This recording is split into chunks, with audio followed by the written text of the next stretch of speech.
Good job. All right, let's go to our final topic of the night.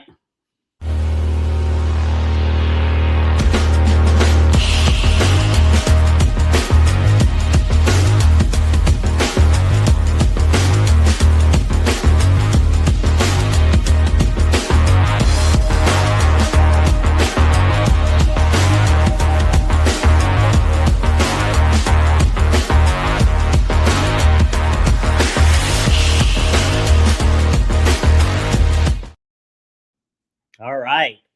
So we've already talked about this at the beginning of the show, and we're going to wrap up with this.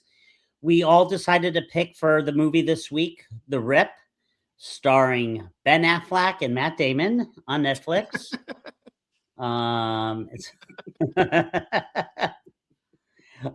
Anyway, we wanted to give our opinion on it. So, Derek, let's start with you because I've talked to Bob a little bit about it, but let's hear what you have to say. It was fun watching this movie for a couple different reasons. Okay. So, okay, let me start off with, do we want to put the spoiler alert up on this? Good idea. Yeah, let's go ahead and throw that up here real quick.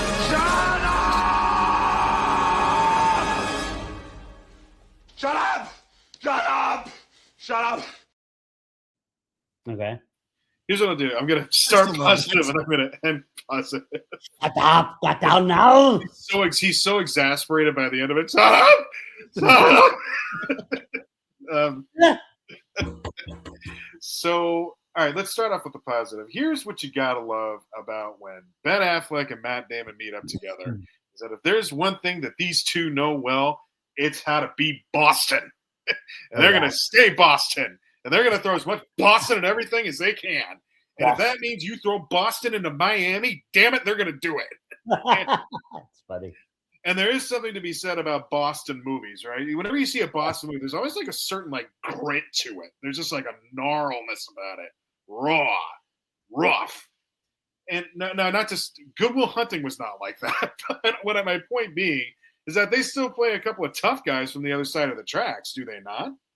They play Boston guys, working class. Yeah, you know what's funny is that if they didn't say that it was in Miami, I would have thought it was in Boston. Right? I know that is funny because it did look a little like Boston. Yeah, and that's actually one of the things I appreciated about it because they were like, no, we're going to do Boston even if it's somewhere else, and we're going to prove we can do it. Get us a Dunkin' Donuts. Yep. So you have to appreciate them for that. Yes. Another fun part about this that I kept thinking to myself was it just me, or did you guys think to yourselves, they used to make movies like this all the time? Didn't this feel like a fun throwback? Yes. Yeah. I kept thinking to myself, like, oh, it feels like we're kind of reinvigorating, like, let me give you an example. They used to make all these high suspense movies that did really well, like The Fugitive. Fantastic movie. Maybe some of them didn't do so hot, but it's kind of the same theme, right? Like The Negotiator, I can think of with Samuel Jackson. That was another great one. So, Mr. P has something he wants to say about that. So. Yeah. He done a lot. I gotta watch that. I know some people got some issues with Netflix, but yeah, I'm actually watching Night of the Scented Kingdoms too. I like the first episode. I thought that was pretty good. But keep going, Derek. Sure. So it felt like a nice, nod to the way movies were done, which may be, I'm not going to say that it's going to copy the way things were done before, but back to the point, if you, yes, exactly. Uh-huh. But hey, stay out of it. All right. I'll be with you in a minute. It's just a vent. There's that Netflix audience. Exactly. That's where they are. They're in my house. They sent me to the garage. So that was a very fun part about the movie was just how it was just a nice little time of remembering to when the way things were. Let me tell you what my critique was about this. Okay. Because I noticed, and maybe it's just us getting more sophisticated as audience members now, but I remember thinking to myself, this feels like what would be a really great intro to like an AMC show. And I kind of got excited more and more for the idea that like, what if they left room for like a sequel here? Because it would be really great if they did. It does not go that way. Part of the spoiler alert. Yeah. But that was my knock, was the fact that they set so many things up where it felt like it was going to go like that. So you feel like this was almost like a pilot episode of something? Yeah, I do. Interesting. Did anybody else get the vibe like that? Because that's how it felt to me. You know what? I hadn't thought about it that way, but you're right. There is some setup and some openings where they could have gone, you know, into further stuff with this particular group or this team. Mm-hmm. And you could almost see them having like, not necessarily weekly stuff, but do like 6 episodes or something like that, and you tell a full story over 6 episodes of something, and then the next season you do something else. So I see what you're saying.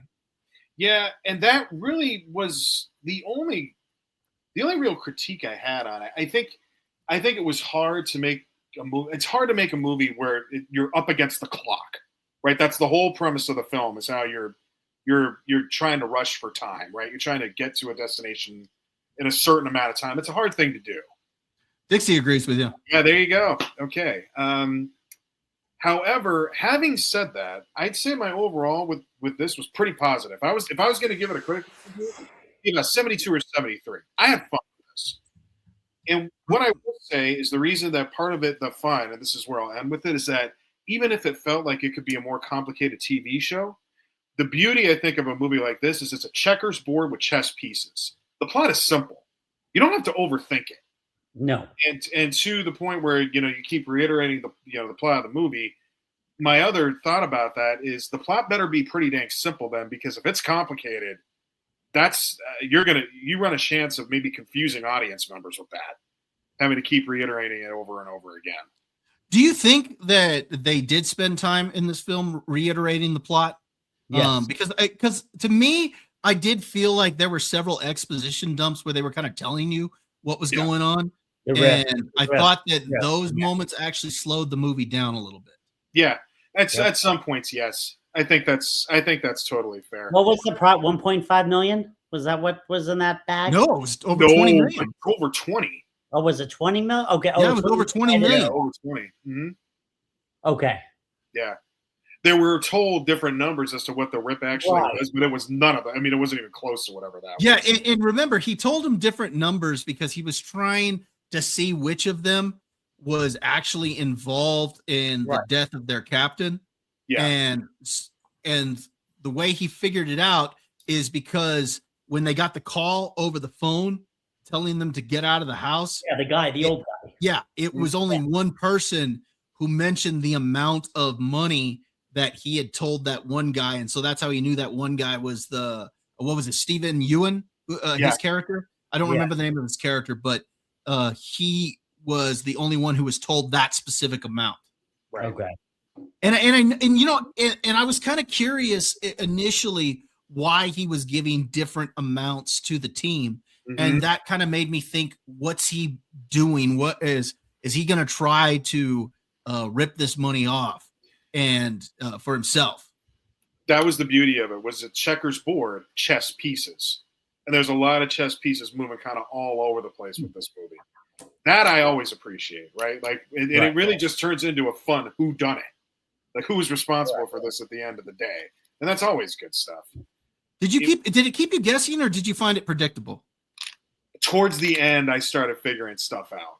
But during, like, when it first all started, I was thrown off.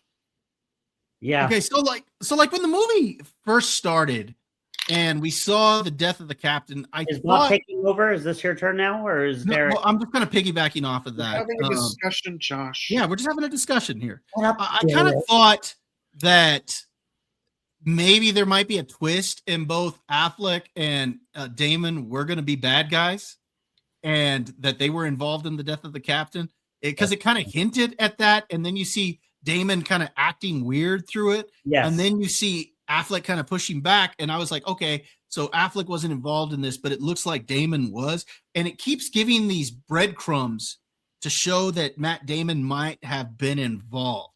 in it.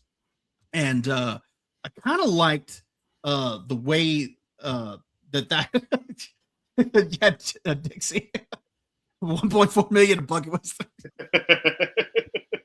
But like very Matt good point. Damon, but Matt Damon threw you off because like he kept going back to his kid. Okay, yeah. It made you think that he was like down on his luck, that he was just going to go for like a big score because he had nothing left to lose. Correct. And that's what it was kind of hinting at. And that's where I thought it was going. And then, of course, it switched gears a little bit, and we found out that the mystery was actually Matt Damon trying to figure out who killed the captain and who was involved trying to take this rip and steal it. So I thought that was kind of interesting. I also thought it was kind of interesting that it turned out that Sasha Callie's character, the lady in the house, that she was actually the informant initially, which meant that she was going to be able to keep that percentage. And you see that at the end of the film that she does get to keep that percentage. Mm-hmm. I thought her role was like, I kept yelling at the screen. I was like, she's going to get in trouble. She's hiding something. Oh, I thought she was shot about. I thought she was going to die a gruesome death. Like, I mean, a bad bullet. Yeah. And then the attic was like spotless. Yeah, it was up there, and it's like clean, and you're like, okay, what is this girl hiding? And she's like, I'm telling you, there are no drugs. There are no drugs. And I'm like, this girl. But I love what Affleck and Damon tell her is that, oh, the dog's here. It doesn't smell drugs. It smells money. Yeah, money. Yeah. Her name was Desiree. The dog's sitting there going crazy. Yeah. Her name was Desiree, right? Desi. Yes. Desiree. You know who she is, Josh, right? I know who she is. Who is she? She played Supergirl in The Flash. Yeah. Oh, wow. Okay. Mm-hmm. Wow. Very interesting. Okay. Okay, cool. I actually think they did her wrong in The Flash. I didn't think she was terrible as. She was good. I didn't think she was terrible as Supergirl. I think the movie just didn't do her any justice. No, I think that's accurate. I think that's true. Dixie. Let me guess, Dixie, you've been carrying around 1.4 million in some buckets. Yeah, just to let you know, if there's money like that you're carrying around, you may want to run the other way because that's not money. So yeah, I mean, there were a few things there. It did keep me guessing.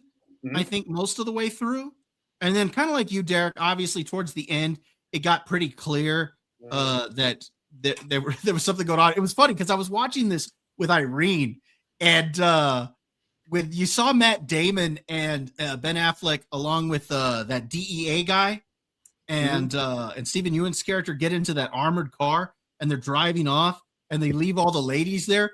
Irene was like, "They're just gonna leave them there without any money? We're gonna leave them with nothing?" It's like he just screwed them all. And at that point, I was like, okay, there's more going on here. And then, of course, they reveal that he had kind of talked to the girls when he was telling them, "Oh, we can get this ripped." Yeah. Here, and just listen to what I'm saying, and whatnot. So that's also to me kind of an example of how they did all those exposition dumps. I thought it was still a cool reveal, but it was kind of, they were overemphasizing what was happening. You know what I'm saying? Yes. I think that's one of the areas where this movie kind of went wrong, is that it does dump a lot of exposition. And because of that, it does slow the momentum of the movie down. Now, Derek, do you have anything else to add before I talk about my positive? No. I got my points out. Go for it. Okay, so just some of the things I thought that were positive. I thought Ben Affleck and Matt Damon were really good in this movie. Very good. They have great chemistry together, Correct. And I loved seeing them back together. As far as to the question that I posted when we showed the intro, if this was a solid movie or if this was streaming slop, I didn't think this was streaming slop. No. I thought this was a good, solid movie. Yeah, absolutely. And I think you hit this right on the head, Derek. This almost feels like a throwback to some older types of movies and stuff. And so I kind of liked that feel to it. This felt like just a good, solid movie. Now, I don't think this is the greatest cop movie that I've ever seen. Like, this isn't Training Day or something like that. But I thought this was a good, solid movie. And actually, when we get into the critical scores here in a little bit, I actually want to point out what Bob Rogers said in his review, something specific about this movie, and we'll get to that when we get to the critical scores. But I thought overall this was a solid movie. The action, for the most part, I think was pretty good. I don't think it's like over the top craziness or anything like that, but I did think it was very entertaining action. I thought it was kind of interesting that you had like a contrast between Ben Affleck's character and Matt Damon's, how they dealt with the characters that they were chasing. Definitely two different ways that they interacted with those guys, or that they finished off those guys at the end. Ben Affleck offs his, where Matt Damon takes his into custody. Yeah, I think you're right there, Dixie. Like that, yeah, if you were looking at 1989 films, this probably wouldn't be like in the top 100 or anything like that. But, we're looking at a whole different genre, a whole different type of movie. And you bring up a point. A lot of movies aren't that good anymore. And this, I think, for what it is, a streaming film, I think it's pretty good. I thought it was entertaining. Let's put it this way. I wasn't bored. At no point during this movie was I bored. I found myself really getting into the mystery of it. I liked how it kind of unfolded early on, and it kept you guessing as to if Damon was involved in the death of his captain, if he was trying to get this rip, what was going on with Ben Affleck as far as him not trusting Matt Damon. Were they going to come to blows? And how it all played out, I thought was kind of cool. I liked it overall. They do act well together too. Yeah, they act very well together. In reality, that was the novelty of this film. That was what the draw is. Right. It's not just that it's a cop thriller. Like, let's be honest. If this did not have Matt Damon and Ben Affleck in it, would we have given this movie a second thought? No, not at all. Exactly right. No, that's the draw of this film. And that's why people are talking about it, because these two are together. Blaine actually talked about it on his video, saying how they're not really a whole lot of movie stars in Hollywood anymore. And we've kind of talked about that on here as well, that modern Hollywood, you just don't see the types of big movie stars that you saw maybe 20, 30 years ago. It's very different. But these two still have a draw For sure. as far as that it got people talking. Now, it could be because it was a free movie on streaming, but regardless, it did get people talking, and it's what interested me to watch it again, just because of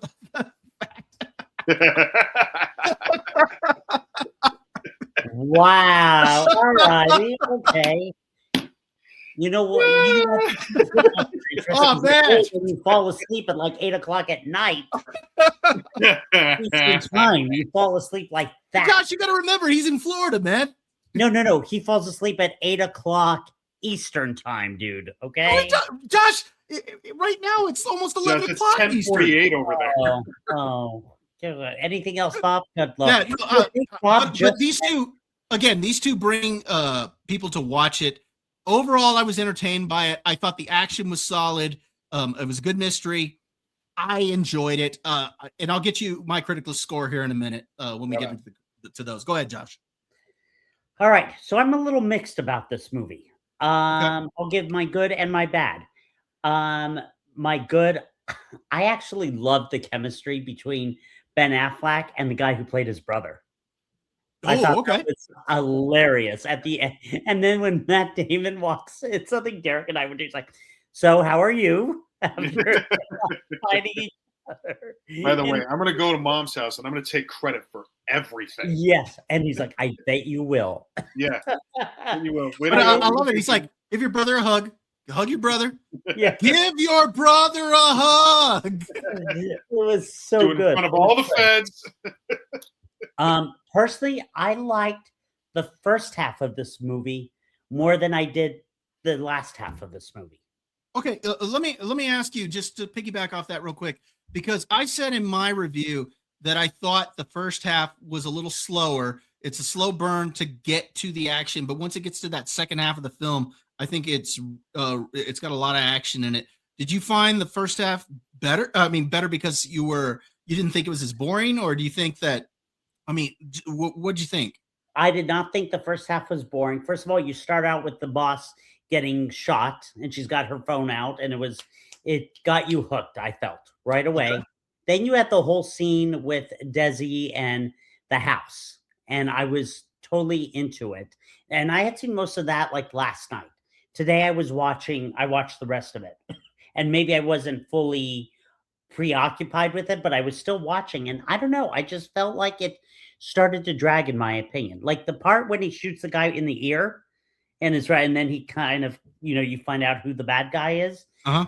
It was good. I felt it could have been better. I really do. I have been toying around with, I have not written my review yet, but I'm toying around between a 68% and a 70, more towards a 68%. That's funny. I agree with Josh Filoni. Thank you. Okay, so yeah, and we'll get to Dixie's score in just a bit because I think with these, like you guys said, first of all, if these two weren't in the movie, would we have probably watched it? Probably not. And would you have still liked it if these two weren't in it? No, I don't think so. Okay. I don't know. So, I really think they made the movie, but it was just, there were things about towards the end that I just was like, oh, I really wish there was more excitement. I felt it lacked the excitement. It wasn't a bad movie. I don't want you guys to both think, oh, he hated it. No, I did not. Josh hated it. Yeah, Yeah. you did. He hated it. I just thought it could have been better. And really, after that whole scene with the money and them in the attic and finding it and I don't know. I just felt like it just maybe could have been a little bit better, and especially since the beginning. I really like. I even told you, Bob. What up, Z? What's up? I told you, Bob, yesterday that I had started and I really liked it. And then you did. You mentioned that. I felt it went a little downhill. And trying to think what other part. Do I think one of the questions Bobby had brought up when we talked about this was, do Matt Damon and Ben Affleck still have that chemistry? Absolutely. They absolutely still have it. No doubt about it. I just, I think this was one of their weaker movies. Really? Yeah. So going through that whole list of stuff, you'd put this on the latter part of it? Yeah, based on what Really? I think about the ones we just talked about, how much I said I loved a lot of them. See, I liked this better than Dogma. No. Yes, I did. Oh God, that's a little bit of a stretch for me. Yes, that is a stretch. Like, I'm not crazy about Dogma. I think it's good. I mean, it made me laugh, but I thought this was better than that. I don't know. They're different movies completely. Yes. But if you're saying there's no comparison with Dogma and this movie. I mean, yeah, well, I mean, I know they're not apples to apples, but I mean, no, but still, I still think this is a better collab. I think Bob had the right idea. This isn't The Untouchables, folks, but it's it's not. Okay, and it's fine that it's not. It still hooks you, but or at least for all of us. But I can't believe I'm agreeing with Jay Cutler over here but it wouldn't be in the top 100 movies of 1989. No, it wouldn't. I didn't think it. I think it lacked some things. 89 was different. We're not talking about 89. No, but you know what? I'm glad that Dixie brought that up, because one of these days, just kind of on a side note, we do need to do like greatest cop movies of the 80s or something like that, because there were a lot of cop movies that came out during that time. Tango and Cash made a whole career off that. We should do like a tier list for that. Hands down, Tango and Cash. Well, no, I mean, there's a lot of them that. Bob's wrong about movies. That he is. That dog. I think this is much better than Dogma. Hey, well, that's why, because Dixie said he didn't see a lot of those, so I'll take it. I bet Dixie saw Dogma. Yeah, let us know if you did see Dogma, Dixie. I'm curious about that one. But yes, for me, I did like this one a lot. Like I said, it's not like the greatest cop movie ever, but I did think this was one of their better collaborations. So, and that's what I'm looking at. Like to me, I liked this one better. So yeah, okay. So yeah, you saw that one. Well, I was just curious because remember he had said that he was like 0 for 5. So I was curious how many more of those that I'm seen. sure he saw Jay and Silent Bob Strike Back. I'm sure he probably saw Good Will Hunting and some of those. So yeah, anyway, it was a good movie. All right. I remember the trailer and we were like, okay, excited. And the beginning, I really, I liked. God, the fight was just the fact that him and his brother are just like fighting. And did you see who the commissioner was? The mayor from Dark Knight. Yeah. That was. Yep. That was cool. Yeah, he always plays those roles. Yeah. Like he plays a guy sitting behind the desk. Yeah. He does very well at that. He does. Did they Matt Damon's wife? Or what's no? That? Did he have a wife? Did Matt Damon have a wife? No, right? No, no, I don't think so. At least they talked about his marriage basically turning to shambles once they talked about his kid. The kid died of cancer, and then went to. Okay. All right. Anything else, gentlemen? Yeah, let's look at the critical scores here. Oh, yes. So yeah, I'm probably going to stick to about a 60. Okay, so you're saying, Josh, about a what? What 68. Are you going with here? I think I'm going to do a solid 68. Okay, no, that's fine. So, but you're still giving it a rad score, I guess. Yeah. So, because like a 68% would be like a rad score. So, all right. So let's go through this here. I was having trouble trying to decide between a 70 and 68. First off, we've got the review by this good-looking guy. Was it good? He gave it a 75%. What a coincidence. That's kind of what I would give on this film. 75%. Wow. That's 75%. So yeah, that was my score there. I give it a 75%. Right. Yeah. What's that? That sounds about right. Yeah. Well, but here's what's interesting, because I gave it a 75%. Actually, the full audience score right now is at a 72%. Okay. So it's not far off. Yeah, it's sitting in the 70s right now. Yeah. So let's just go through a couple of these. Dixie gave it a 55%. Wow. Really low. So Dixie gave it a decent. He actually points out that like most modern days movies, he says one viewing is enough. He pointed out a couple things there that he didn't particularly like about the film. He mentioned here, kind of along what you did, Josh, that the first half had some thrilling mystery and the second half wasn't as good. So he was kind of along the lines with you on that one. So 55% was Dixie's score. Chainsaw Reacts. I was over on his podcast last week. He gave it a 75% also. Slipping Into the Void. He's on there with Blaine, 78%. Normie, 1970. He's a friend of this channel. He gave it a 79%. He talked about how this was a tense police thriller. And he was kind of along the lines of where I was at on that. Let's see. Bastard in Black, 83%. Is this the first most excellent we've seen up here? All right. I think so. Yeah. So let me see. Blaine. Also, Blaine, our good friend, 76%. So he gave it a rad score, kind of right where I'm at. Here's another decent, still writing RN. So right now, I'm assuming that's supposed to be 59%. This is the only heinous or bogus that I saw. Unicorn movie and TV reviews gave it a 29%. Maybe somebody else gave it low too, but I haven't seen it. Wine Fiend. She's also, I think I actually lost on fantasy football to her. So 79%. In our Criticalist Fantasy Football League last year, but 79%. Let's see. And there was a comment I wanted to highlight here from Bob Rogers. He gave it a 70%. And he's one who wasn't going to be able to join us for the live stream, but would watch it later. He did say here that this movie, where is it that he says it? Right here. He says it's gritty, it's dark, and otherwise a perfect streaming movie.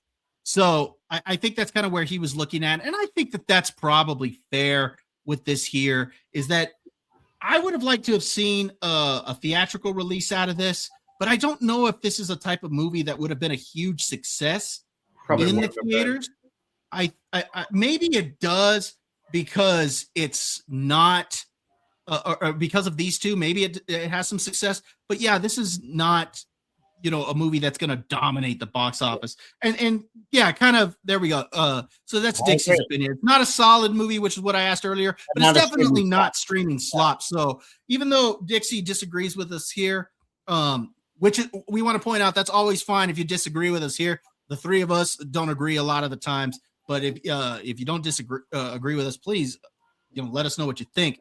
But I think that's fair, Dixie, that I mentioned to you on your review that I think some of your criticisms were fair there. So yeah, I think if you give it a decent score, I don't think that anybody should give this less than a decent, because I don't think this is a bad movie by any means. Yeah, good call. That's accurate. Yeah, both all sides. Right. So yeah, so an overall score of 72% over on Critical List. Well, I'm just curious. Let's see what it's sitting at on Rotten Tomatoes. I'm just curious. Let's see. And I'm not caring what the critics think, because I'm looking at what the audience has it at 67% right now. So I'm not far off. What I say? No, but that's pretty close in the to range, the 72%. Yeah, that's pretty close to the 72% that the audience has it at over on Critic List. And just to let you know, yesterday when I talked to you, Bob, I probably had it at 75. Okay, so and that was after you saw the first half of the film, so it was the second half that really drug it down for you. Yeah, I just didn't. No, that's fine, Josh. I mean, if you didn't dig the second half, that's fine. You don't have to try to convince us about. No, I'm not convincing you guys at all. I'm just saying how it dropped by the time I was like, oh, really into it, and then I don't know. All right, that's it. All right, but overall, I do think it's worth a watch. If you've got nothing to do, I don't think you have to rush out and watch it, but I thought it was very entertaining. I liked it. If you're just hanging out at home looking for something to watch, give it a go. You'll have fun. Yeah, I don't think I think so. I would want to watch again, unless I want to like really delve deep into it. You know what I mean? In the second half, and be like, okay, what is up with this movie? Well, that's what Dixie said too. Is Dixie said that it was good enough for one watch, so he's right with you on this one. Yeah, Bob will probably buy the Blu-ray. He'll probably. We're gonna ask you. We're gonna ask you to write an essay about it, so you're gonna have to watch it 3 times. I'm sorry, Josh, that I like physical media. Yeah, it's still better, man. Yeah, Bob. You do. You get better picture and sound quality on physical media than you do on streaming. Period. Good.